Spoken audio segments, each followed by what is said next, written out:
예, 정읍고창 고창정읍 유성엽 의원입니다. 제가 지난번 대정부 질문에서도 부총리께 한번 말씀을 드린 사항인데요. 근로소득 세수가 하여튼 급격하게 증가를 했어요.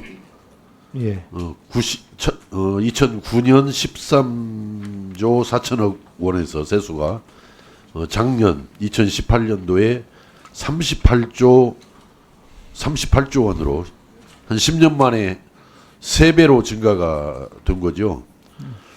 근데 이걸 이제 제가 왜 그런가 한번 추세를 보기 위해서 전체 내국세 수는 같은 기간에 133조 7천억에서 254조 8천억 원으로 한 90% 정도 증가를 했고요. 예.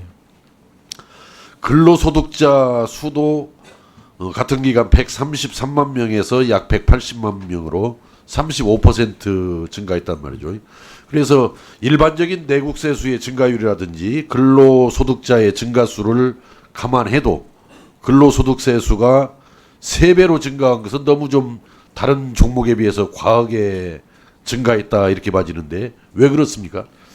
저희가 한 두 가지 정도로 요인을 보겠습니다. 다른 뭐 여러 가지가 있겠지만은 예. 일단 총 급여 자체가 굉장히 많이 증가했습니다. 예. 의원님 말씀 주신 기간과 비교한다면 09년에 약 362조가 638조로 됐으니까 거의 2배가 좀 못 미치게 늘어난 76% 늘어난 게 하나 있었고요. 급여액이 네, 예. 총 급여가 그렇게 증가됐고요. 두 번째는 근데 제가 알기로는 사실은 급여액이 그렇게 그 정도로 3배가 증가할 정도로 예, 3배는 늘어난 아니고 건 아니란 말이에요. 2배가 조금 안 됩니다. 예. 예. 그리고 실효세율이 증가했는데요. 실효세율 자체가 한 40% 정도 증가한 게 요인이 되겠습니다. 이게 예. 아마 주로 고소득층에 대한 실효세율이 증가되면서 이렇게 그래서 제가 보기에는 좀 증세하기가 손쉬운 월급쟁이들 유리지갑 위주로 너무 좀 과도한 부담을 주는 것이 아닌가 좀 그 우려를 하면서 어떻든 우리 양극화 해소를 위해서는 그 노동소득보다는 자본소득의 과세를 더 강화하는 쪽으로 세제를 개편해 나가는 것이 맞지 않겠는가. 예, 그렇습니다. 물론 우리 국회에서도 그런 의사결정을 하도록 노력을 해야겠지만은 정부에서도 거기에 좀 부응할 수 있도록 같이 같은 방향으로 노력을 해주실 것을 당부를 드립니다. 예, 그렇게 예. 하겠습니다. 같은 맥락에서 지금 그 조세로 인한 소득 재분배 효과를 좀 알아보기 위해서 2017년도 우리나라 시장 소득 기준의 진위계수는 0.406이란 말이죠. 시장 소득 기준으로 그걸 가처분 소득으로 이렇게 기준을 바꾸어서 진위계수를 조사해 보면은 0.355. 그래서 시장 소득 기준에 비해서 한 12.6% 감소를 했죠. 예. 그만큼 어떤 그 조세가 그 불평등을 완화를 시켰다라고 이렇게 볼 수 있는 거죠. 그런데 지난 3년간 그런 진위계수 감소율의 증가 추세를 보는데 약간 증가는 하고 있어요. 계속 그 감소를 시켜가는 폭이. 네. 그런데 그게 좀 너무 미미하지 않는가. 그러니까 소득 재분배 효과가 좀 미흡하다는 거죠. 물론 재분배 효과 쪽으로 작용을 하고 있지만은 그 현황을 보면은 우리가 OECD 30개국 중에서 멕시코를 제외하고는 우리나라 감소율이 사실은 최소입니다. 그게 감소율이 클수록 좋은 건데. 네. 그리고 당시 OECD 평균 전체로는 33%죠 감소율이. 그런데 우리가 지금 아까 12.6% 내외이기 때문에 그 감소를 덜 시키고 있다 이런 이야기고.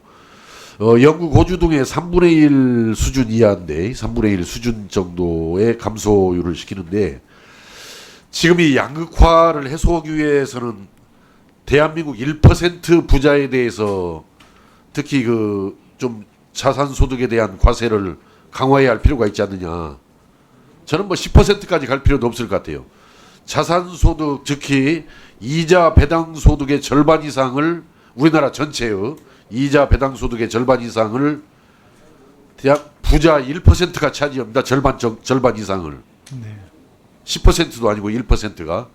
그래서 저는 10%까지 가지 말고 부자 1%에 대한 그 자산 소득 기준 부과 기준을 좀 강화할 필요가 있지 않겠냐 봐지는데 물론 뭐 최종 결정이야 국회에서 하겠지만은 네. 정부에서도 거기에 맞는 좀 합당한 노력을 같이 해줬으면 좋겠다.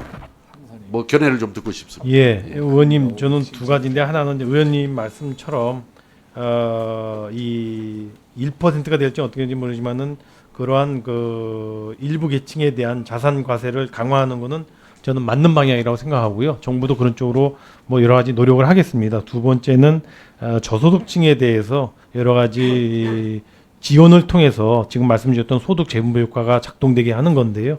아까 의원님이 예를 들었던 17년보다 아마 19년 금년대를 보면 제가 알기로는 이 소득 재분배 효과가 금년도가 가장 높았다고 저는 수치를 보고 있습니다. 그래서 저소득층에 대한 그런 지원과 고소득층에 대한 자산 과세 강화가 같이 병행적으로 이루어져야 되지 않을까 싶습니다. 그래서 노동소득보다는 자본소득. 자본소득에 대한 과세를 강화하는 쪽으로, 예. 또 자본소득에서도 부자 1%에 대한 강화를 하는 쪽으로 예, 예,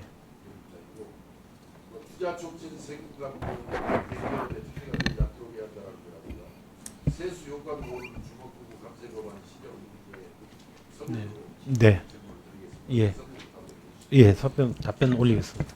예, 수고하셨습니다. 다음은 존경하는 추경호 위원님 질의해 주시기 바랍니다.